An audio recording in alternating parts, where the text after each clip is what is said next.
नमस्कार मित्रांनो, मी तुमचा लाडका हरिओम.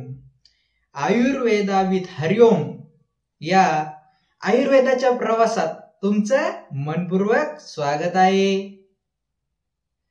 आपण मागच्या 2 व्हिडिओमध्ये बघितलं की तणावाचा आपल्या त्वचेशी कसा परिणाम होतो. त्याबरोबरच आपण शिकलो की आयुर्वेदिक स्किन केअर रुटीन. तर आता या व्हिडिओमध्ये आपण दोन पाऊल पुढे जाणार आहोत आणि बघणार आहोत आपल्या आतल्या संतुलनाचा बाहेरच्या त्वचेशी कसा परिणाम होतो. त्यामुळे हा व्हिडिओ फार इंटरेस्टिंग होणार आहे. त्यामुळे हा व्हिडिओ लास्ट पर्यंत बघायचा आहे. आता मागच्या गोष्टीचा जर आपण विचार केला तर माझ्या पहिल्या व्हिडिओमध्ये मी सांगितलं होतं की तणाव असल्यामुळे आपल्या त्वचेवर डाग येतात, तेज हरवतं, त्याबरोबरच त्वचेला रुक्षपणा येतो. मग त्यावर आयुर्वेदिक औषधी आणि आयुर्वेदिक रुटीनचा कसा परिणाम होतो आणि तो आपल्या त्वचेला कसं पोषण करतो, हा आपला दुसरा व्हिडिओ. त्यामुळे आपल्याला कळलं पाहिजे की आपल्या त्वचेला फक्त बाहेरूनच नाही तर आपल्याला आतून त्याला नीट करावं लागतं आणि तेच आपण या व्हिडिओमध्ये बघणार आहोत. आयुर्वेद असं मानतं की चिंता,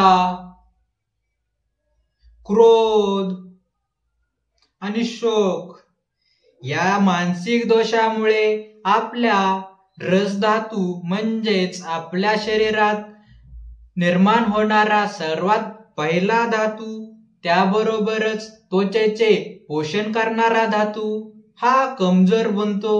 आणि हात जर कमजोर बनला तर त्वचेच्या समस्या निर्माण होणारच. त्यामुळे जितका जास्त मानसिक तणाव तेवढ्याच आपल्याला त्वचेच्या समस्या येणारच. त्यामुळे तणावाचं व्यवस्थापन हे सुद्धा एक त्वचेचं स्किन केअर रुटीनच आहे.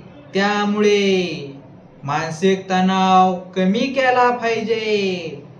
त्यासाठी काही टिप्स आपण पुढे सांगणार आहोत. त्वचा आणि मनासाठी एक दैनंदिन रुटीन मी तुम्हाला सांगणार आहे. हे फार महत्वाचं आहे. पूर्ण व्हिडिओचा सगळ्यात महत्वाचा भाग हाच आहे. त्यामुळे या गोष्टीकडे तुम्ही नीट लक्ष देऊन ऐकायचे. तर सगळ्यात पहिले कमीत कमी दररोज 5 मिनिटं प्राणायाम, फक्त 5 मिनिटं प्राणायाम करायचे. ह्यात काय करायचंय, अनुलोम विलोम, जसं की एका नाकाने श्वास रोखून धरायचा, दुसऱ्या नाकाने सोडून द्यायचा आहे, किंवा एकाने धरायचं एकाने सोडायचं आहे. जसं तुम्हाला थोडं दाखतो त्या प्रकारे तुम्ही पुढे प्रॅक्टिस करू शकता. दुसरीकडून सुद्धा तुम्ही वेगवेगळी माहिती घेऊन याची प्रॅक्टिस केली पाहिजे. तर जसं की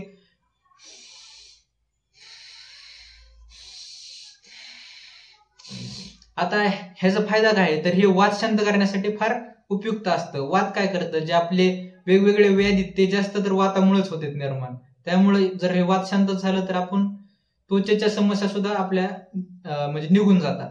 त्यानंतर आहे की आपलं जे अभ्यंग म्हणजे काय, स्वतःला तेल लावणं. तर असे वेगवेगळ्या प्रकारचे तेल असतात, त्याचा आपण नक्कीच वापर करून आपल्या स्वतःला तेल लावून घ्यायचं. त्याने आपल्याला सुद्धा त्वचेचे चांगले फायदे दिसून येतात. त्यानंतरच हर्बल चहा. तर जे हर्बल असतात म्हणजे हर्ब्स असतात, त्यांचा वापर करून जो चहा असतो तर त्यांचा वापर केल्याने सुद्धा आपल्या त्वचेला चांगलाच त्याचा फायदा दिसून येतो. त्यानंतर संध्याकाळी कमीत कमी म्हणजे थोड्या वेळासाठी जे संध्याकाळची म्हणजे चाललं पाहिजे आपण थोडंफार. तर आपल्या जे परिसर आहे एकदम वातावरण जिथे चांगले एकदम हिरवगार किंवा नैसर्गिक वातावरण आहे त्या भागात आपण चालल्याने आपल्याला फायदा हळूहळू दिसतो, पण नक्कीच ह्याचा चांगला फायदा होतो. आणि तसंच रात्रीचं स्किन केअर रुटीन, तर या रात्रीचं स्किन केअर रुटीन आपण मागच्या दुसऱ्या व्हिडिओमध्ये बघितलेलंच आहे, त्यामुळे तिथून सुद्धा आपण काही माहिती घेऊ शकतो. आपण काय काय बघितलं? सगळ्यात पहिलं 5 मिनिटं प्राणायाम, दुसरं अभ्यंग, स्वतःला तेल लावायचं, 3 नंबर हर्बल चहा, तर आपण हर्बल चहाचं सेवन केलं पाहिजे, 4 नंबर संध्याकाळच्या वेळी थोडंफार नैसर्गिक वातावरणात फिरलं पाहिजे, आणि 5 रात्रीचं स्किन केअर रुटीन, जे की आपण मागच्या व्हिडिओमध्ये बघितलेलं आहे. आता कसं आहे, ही माणसं ऐकणार, ही माणसं समजणार, पण ह्याला करायला त्यांच्याकडे वेळ नाही किंवा एक आनंद नाही. तर तुमच्यासाठी एक छोटस आव्हान घेऊन आलोय. तर या आव्हानामध्ये काय करायचंय, हे आव्हान काय आहे, 7 दिवसाचा इनर ग्लो, 7 दिवसाचा प्रवास, ज्यात आपला इनर ग्लो आहे. तर आता ह्यात काय करायचं, सगळ्यात पहिलं एक मनाचं रिच्युअल. मनाचं रिच्युअल म्हणजे काय, की ज्याने मन आपलं आनंदित होईल. तर यासाठी मी काय सांगितलं, प्राणायाम. त्यानंतर आहे दैनंदिन रिच्युअल. दैनंदिन रिच्युअल मध्ये काय सांगितलंय, अभ्यंग, तसंच संध्याकाळचं थोडंफार फिरणं, आणि 3 नंबरचं काय सांगितलंय, हर्बल चहा. तर या हर्बल चहाचं सेवन नक्कीच केलं पाहिजे. आणि आता ह्याचं काय आहे, 3 गोष्टीत ना, दररोज तुम्ही करायच्या, 7 दिवस करायच्या फक्त, आणि त्याचा परिणाम दाखवायचा. आणि ज्याचा परिणाम तुम्हाला चांगला दिसला नाही तर तिथून पुढं तर आता हे करते, तर ह्याचं मला कसं कळणार, तर यासाठी #InnerGlowWithHariOm या हॅशटॅग सह तुमचा अनुभव शेअर करायचा आहे. मग मी तिथून तुमचं म्हणजे तिथून आपण निवडू दे कोणाला चांगलं ग्लो दिसून आलाय. तर हा #InnerGlowWithHariOm या हॅशटॅगवर शेअर करायचा अनुभव. मित्रांनो, आयुर्वेद ही फक्त एक उपचाराची पद्धती नाही. आयुर्वेद ही फक्त एक उपचार पद्धती नाही, तर ती एक जीवनशैली आहे, आणि ही आपल्याला जगता आली पाहिजे. त्यामुळं आपल्या मनाचं संतुलन साधायचं, आणि जे बी त्वचेच्या समस्या आहेत ना, त्यांच्यापासून दूर व्हायचं.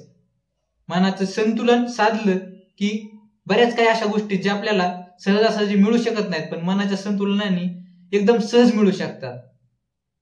त्यामुळं हा जर व्हिडिओ तुम्हाला आवडला असेल, आणि तुम्हाला असे नवीन नवीन व्हिडिओ जर बघायची इच्छा असेल, तर या चॅनलला लवकरात लवकर आपल्याला ग्रो केलं पाहिजे, आणि जास्त माणसापर्यंत हा व्हिडिओ पोहोचला पाहिजे. त्यामुळे चॅनलला लाईक करा, शेअर करा, आणि सबस्क्राईब करायला विसरायचं नाही.